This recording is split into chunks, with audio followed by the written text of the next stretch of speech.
Well, y'all, we are back outside and we were at this goat pen, and the first thing that we are going to be doing this morning is running the rest of this fence, or I guess all of this fence, up around these posts that we put down. Did you ever think that we were going to be out here right now in the hot sun building a pen for goats? I think this answer might shock you because my answer is yes, I did.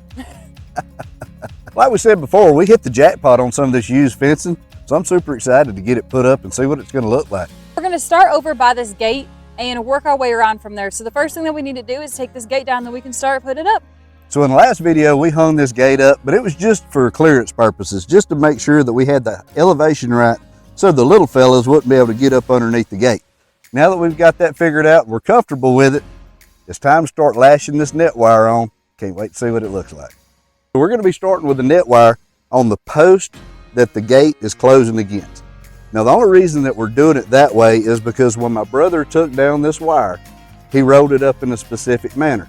And we're going to put it to where the bottom of the wire is back in the same orientation that it was before, because the bottom of this wire has a little bit heavier of a strand on the bottom, and that's the way we want it also. It can go in either direction, but this is just what we're choosing to do. Jim is definitely more of an expert than I am whenever it comes to putting fence up. Every fence that y'all see around here is fence that Jim and his parents or his brothers put up whenever he was young. So he has definitely a lot more experience than me, but I'm curious, why are you taking all that dirt down if we just built it up and worked to make that mound look so pretty? What we do, we tamp this down. We keep adding dirt by the post and keep tamping it down until it packs up. And then we want the dirt higher than the hole.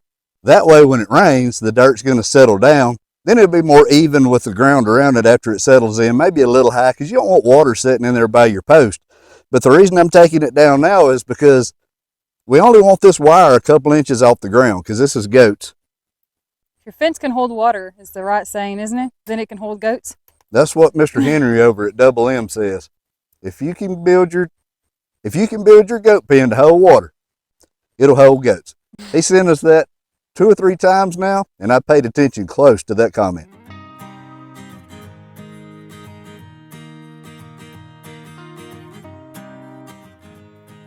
Why am I doing this? I don't know which way it needs to be wrapped around. You come do this.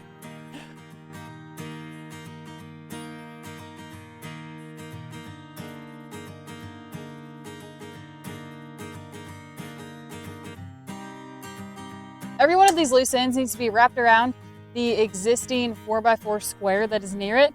You're literally using your bare hands. That doesn't hurt. No, not really. You must run in the blood. Now this net wire is pretty safe for the most part. It doesn't have a whole lot of sharp edges, but whenever you're tying this stuff back in and you have these wire tails, as a general rule, I always try to bend them where they're pointed back in towards the post. That way nobody, if a child comes along or somebody not paying attention, they don't get that wire stuck in their arm or their hand or something. If it's back pointed towards this post where they can't get their hand, chances are they can't get stuck with the wire. So this wraps around your T-post. We'd stick a screwdriver in this end, and then on this side, we'd use the fencing pliers to finish off wrapping these ends around. Jim's dad told us to use this tool this time, and it'll speed up the process for us. But heck if we know how to use this tool. So while I'm trying to check out what this thing is, y'all check out the sponsor for today. Y'all, whenever I tell you that I got the notification that our easy plants have been dropped off at the mailbox, we did not just walk, we did not just run. We actually took the buggy down there because I was so excited to get these boxes in the house and opened up to see what the plants look like. If y'all have never heard of Easy Plant, they believe that everybody should be able to experience the joy of plants, green thumb or not. You can go to their website and then they'll have free shipping to your doorstep in a protective packaging that keeps your plants safe and thriving, which is so convenient and simple. It seems like every time that I've gone to buy a plant from the store, whenever I get home, I always realize that I have somehow always spilt the soil inside of my car, so this shipping option is such a great alternative. They offer a variety of beautifully designed pots with over 10 colors and 6 styles to choose from that complement every interior. Plus on their website, they actually use tags like low light and pet friendly, which makes it easy to find the perfect plant for your space. Now, what makes Easy Plant different than others is that the plant actually waters itself. So no overwatering, no underwatering. The plant actually gets the exact amount of water that it needs when it needs it. With this innovative self-watering system, you only have to water once a month when the reservoir is empty, so everyone can do it. And whenever I say everyone, I mean everyone. Here's Ladley Roo filling up the other plant for us. Easy Plant really does make it worry-free. They offer a 90-day guarantee and a lifetime access to free online plant expert support should you run into any issues. With Easy Plant, the more that you buy, the more that you save. Though prices do start at $49, you actually get an automated discount for any 2 or more plants. They also offer discounted collections curated by interior designers. So if you're unsure of what plants you want to put together, they've already done that work for you. Easy Plant also has a few different types of stands that you can purchase as well. And just like for this small plant, look how stinking cute, y'all. I love the look of the bamboo and it just fits in so perfect in our home. Plants allow us to connect to nature, add beauty to our spaces, and even clean the air that we breathe. But keeping them alive is the hard part, and with Easy Plant, they take that problem out. All right, y'all, well, head down to the description. There is gonna be a coupon code that is gonna be at 10% off for Easy Plant for the next 2 weeks. So do not miss out on that opportunity to get your hands on any of these plants and check out all their other options as well. Everything's gonna be listed in the description, and thank you, Easy Plant, for sponsoring this video.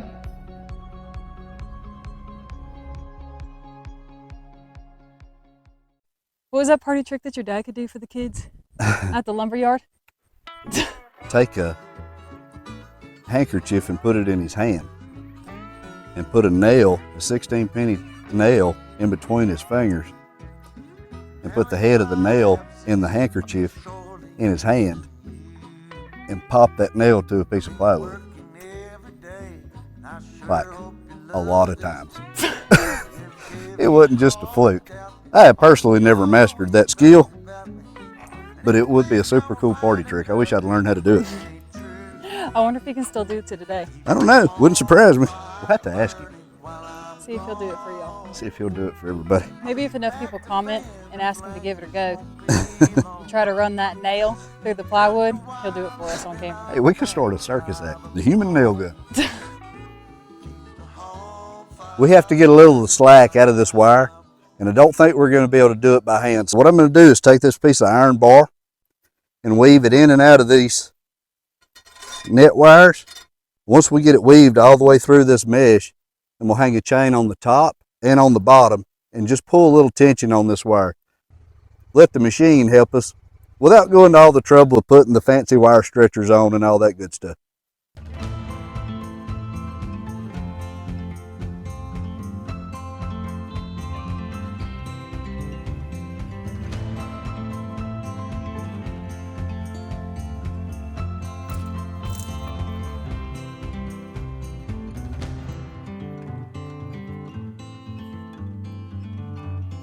And for all you professional fence builders out there, don't be down on yourself. I know you don't have a net wire fence stretcher Hudis Pro, but the sky's the limit. If you really want one, you can have it.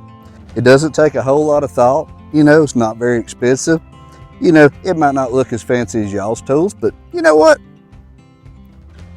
The Stretchmaster Hudis Pro will get it done every time. All right, well, that worked like a charm. Right now, it probably looks like it's still sagging a bit, but that's just because we took it off of these T-posts that we had it hanging on, and now it's just gonna be time to use this little tool. And by the way, I figured out how to use it. Does it look complicated or is it easy? It's actually so easy that I'm kind of embarrassed that I didn't know how to use it. Well, that makes two of us. But I learned that the real name, this tool is a clip bender. Fitting. So, so you're first gonna wrap it around here, and then there's gonna be an area kind of shaped like a U that hangs over on this back side. And take your tool, you're just gonna stick it right in the end, and you're gonna rotate it, just like that. Then you go to this side, and you stick her in the hole, and you just pull back towards you, and bam. You know, it's the little things sometimes. What a cool little invention. It's gonna speed the process up so much.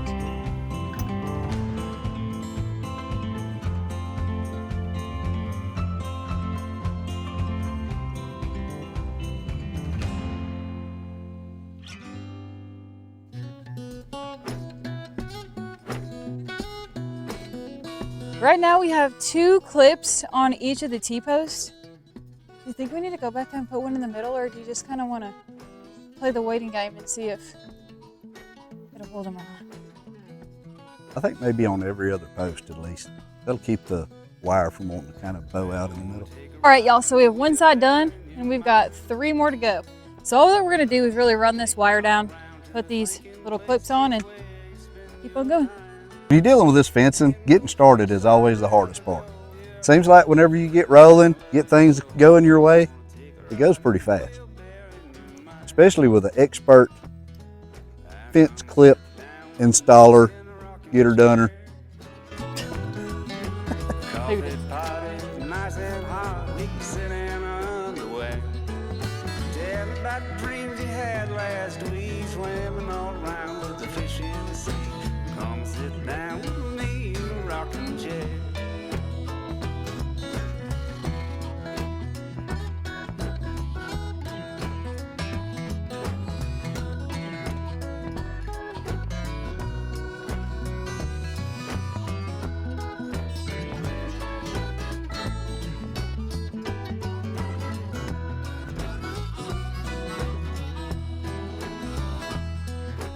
Come on, baby, let's fly up to the moon.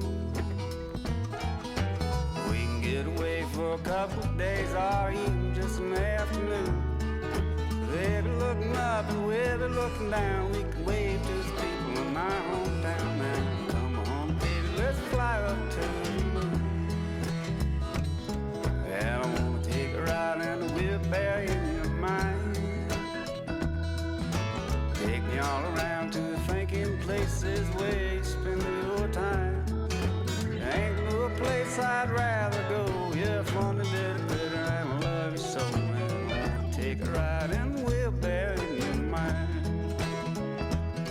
Yeah, I wanna take a ride in the wheelbarrow in your mind.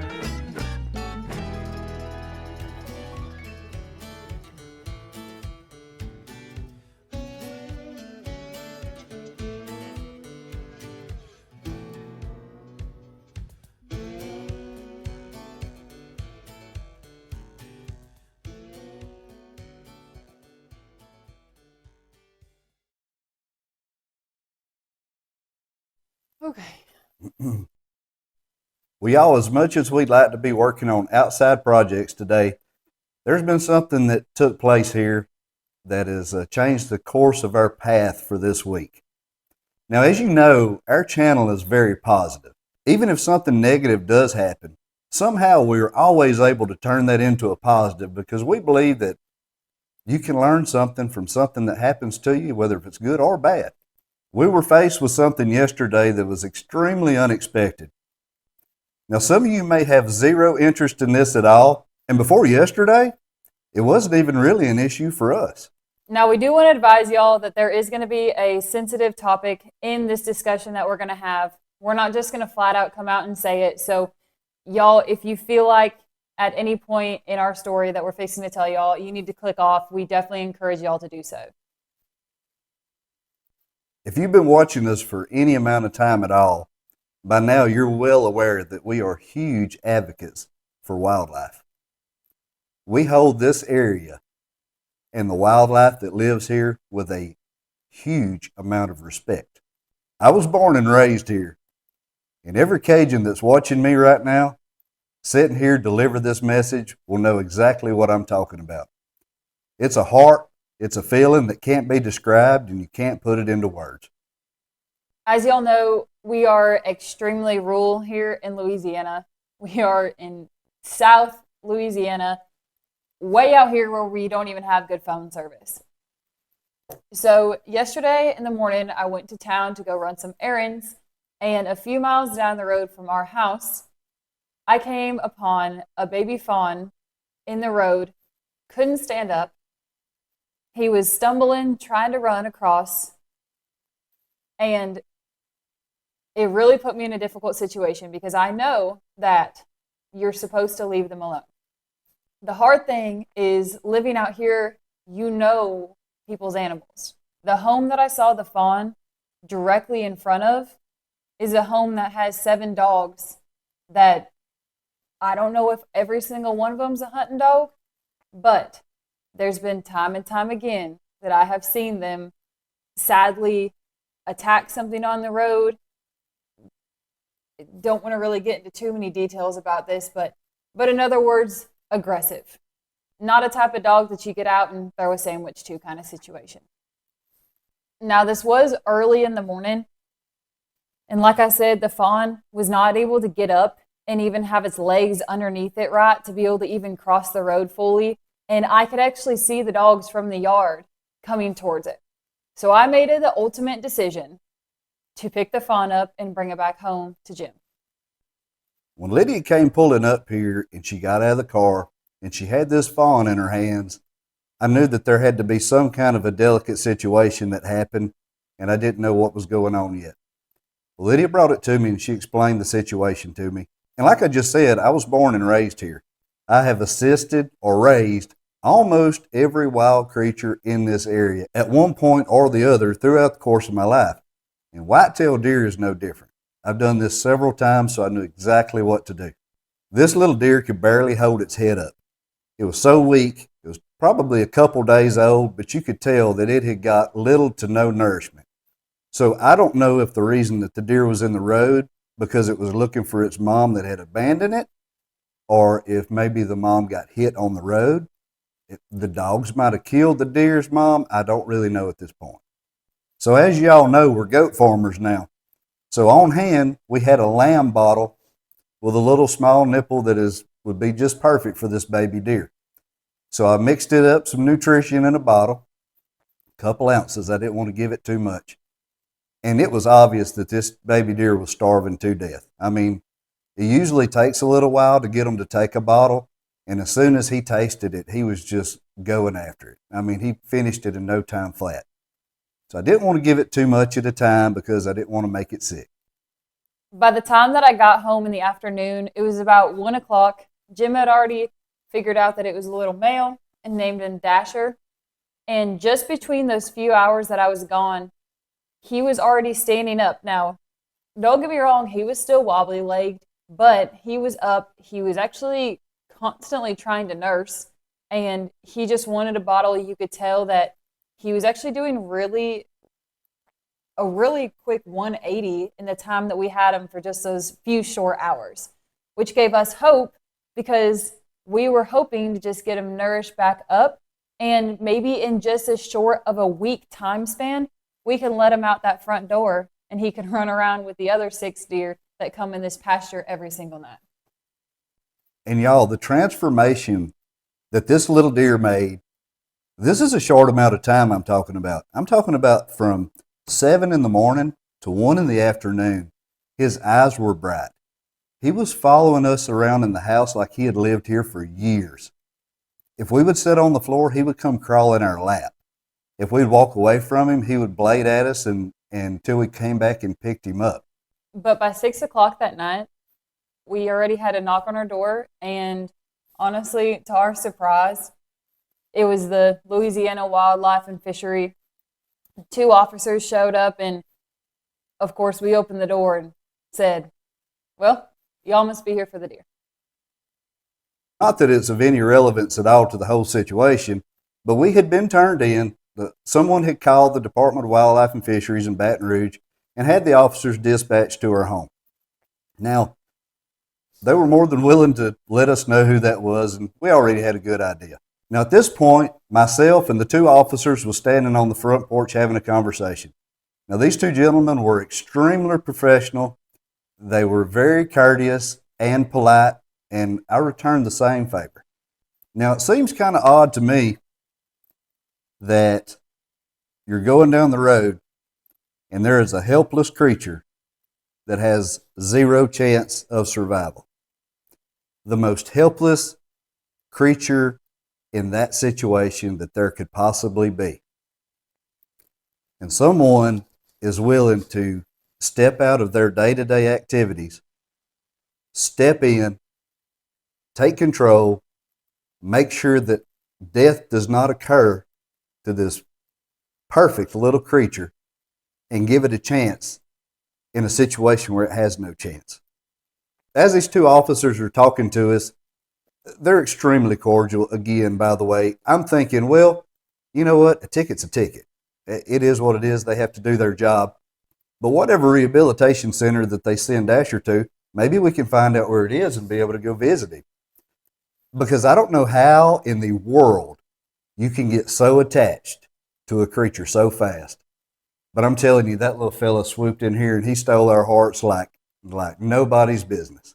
And typically, whenever you get a wildlife and fishery call, you think that they're going to take the animal and rehabilitate it, right? This is where the subject is going to get very sensitive. So if you are an animal lover and those kinds of things trigger you, we really advise you to probably turn the video off. So I brought Dasher out to them and they informed us that we were going to be cited, which means that I got fined.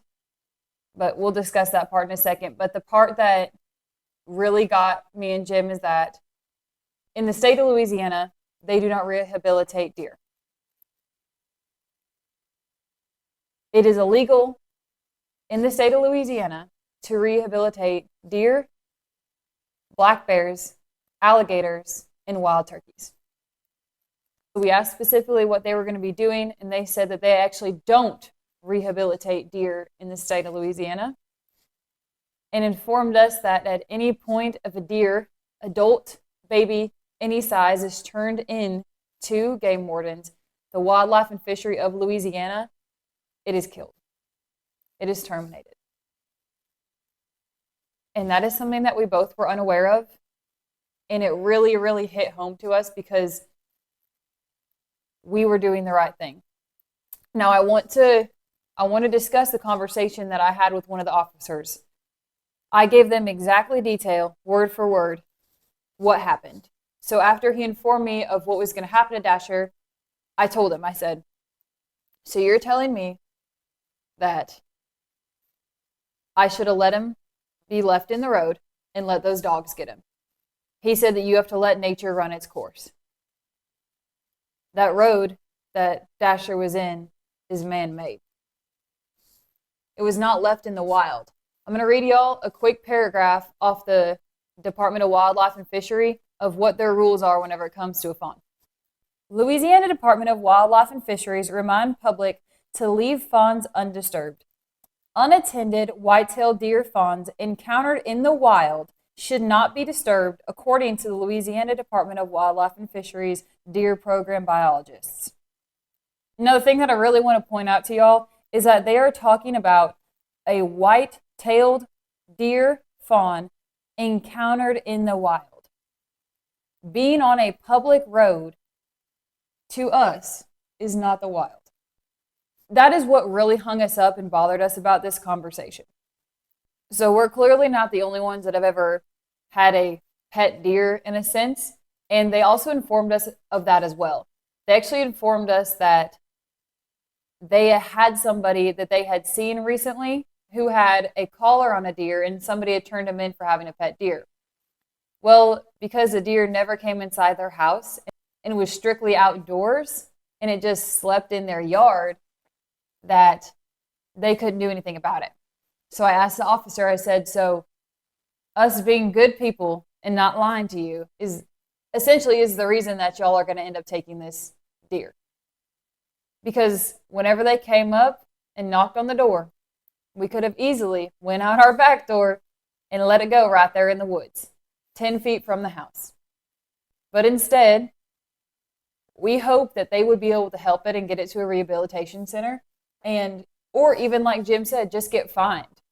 I mean, I'll take the fine any day, the few $100s that we're going to have to pay. I'll take that any day to be able to give something a life that it would have never had. Now, we are not directing the decision towards these two officers, and I'll tell you why. You could see it on both of their faces. They hated to deliver the message to us that we were going to get fined, and they also hated to deliver the message to us that they were going to have to take this baby. As a matter of fact, one of the officers stepped out to their truck, and I could overhear his conversation. And he was talking to what I could only assume would be his supervisor. And he was pleading with somebody on the phone saying, is there any other option here? Is there anything else that we can do? And the answer on the other end of the phone was obviously no. Now, as far as the fine goes, the fine has really no regard. It is what it is. They got to give us a fine. We get us a fine. I am interested in actually printing this fine and attaching it to my resume because it's going to be pretty awesome to show that the only infraction and the only reprimand that I've ever received was for doing something right and just. Now, for poor Dasher, he never had a chance. If Lydia would have left him in the road, the dogs would have killed him. And we brought him home to help him survive. And the law ended his life. They took his life for no reason.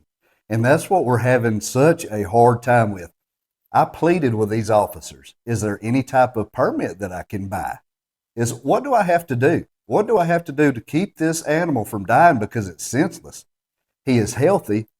His mom just left him. Now keep in mind, this is within 10 hours.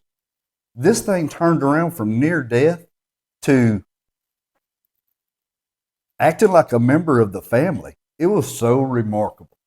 Actually, Jim actually also asked him, okay, so on the way to the facility, can't y'all just drop it back off where we found it in that area?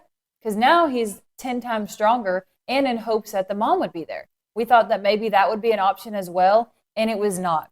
And what really bothers me about, you couldn't put this on your resume anyway because it's in my name, but what really bothers me is this is what I got cited for. Take/possession of a spotted fawn. Now,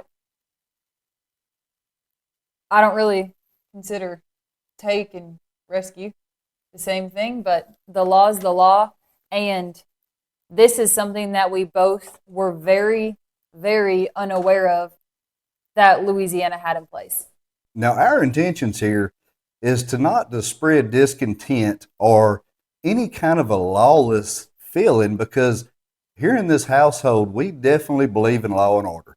My dad and two of my uncles worked as a police officer for several years of their life.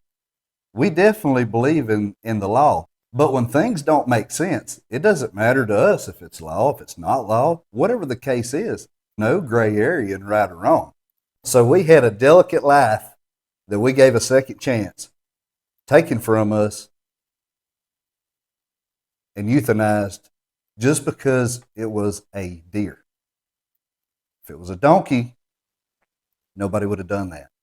If it was any other species, almost, it wouldn't have happened. But being as it was born a deer, they took its life. Animal lover or not, there was no victory yesterday.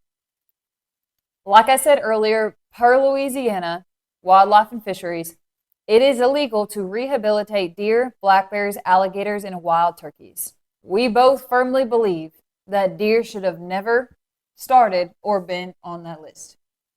Maybe as a requirement, it is mandatory for them to come get it from you. They can take it to their facility, test it to make sure that it has no life-threatening diseases, anything that it could spread. But from there, that there should be some place for these animals that are in perfect health to go.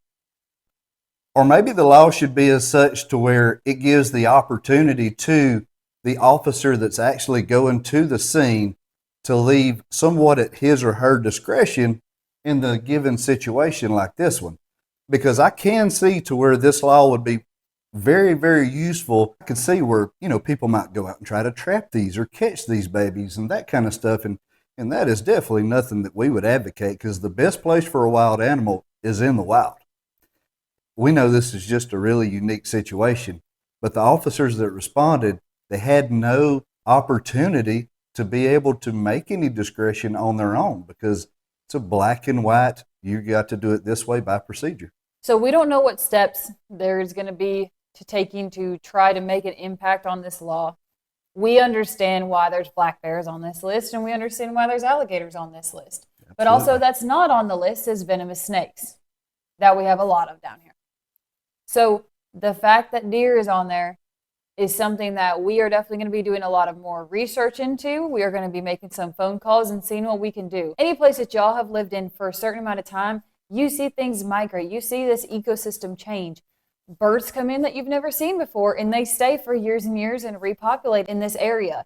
Or like the deer situation, you know, back in the day, you'd maybe go, maybe see one once or twice a year, potentially. And now we get to see them all the time. So with nature changing, we believe that these laws should be able to be changed as well. Now, like I said earlier, you know, y'all are our family. When we say Cajun family, we mean it. We say this all the time.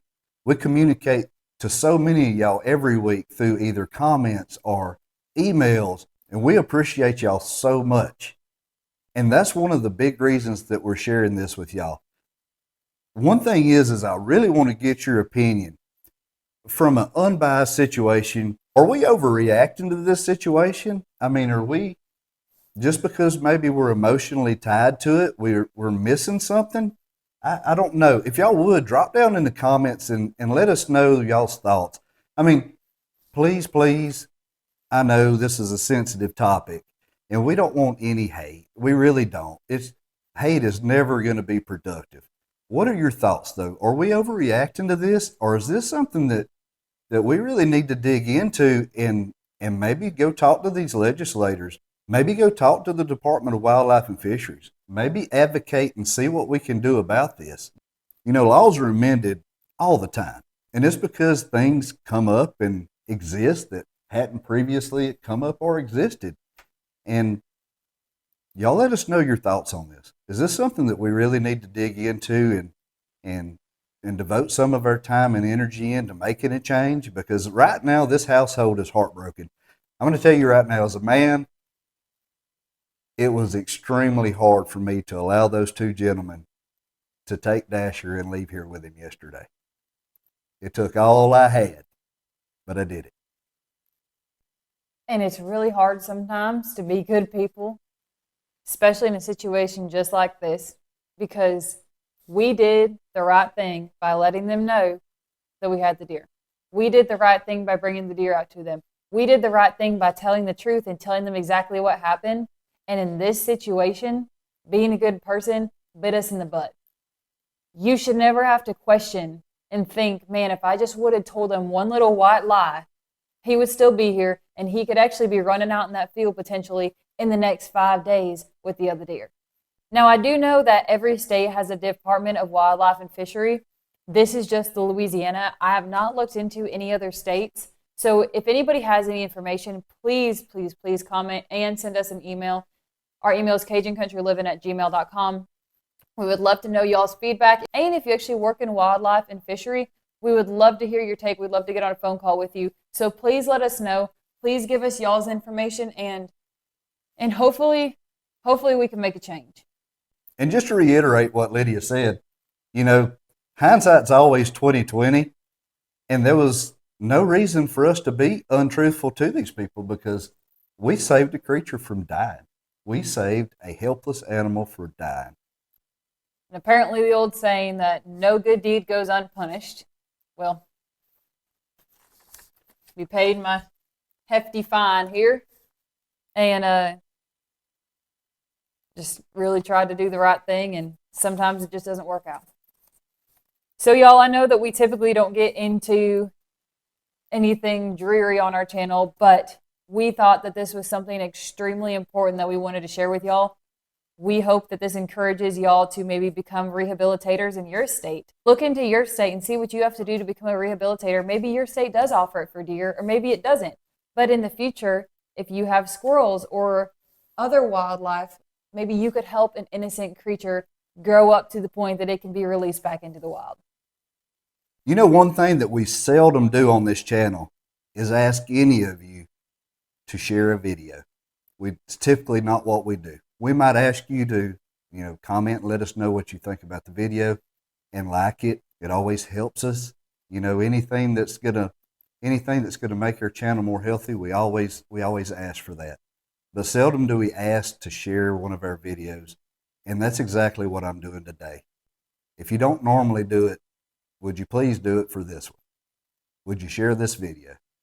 And if you don't normally comment, drop down in the comments and just comment Dasher for us.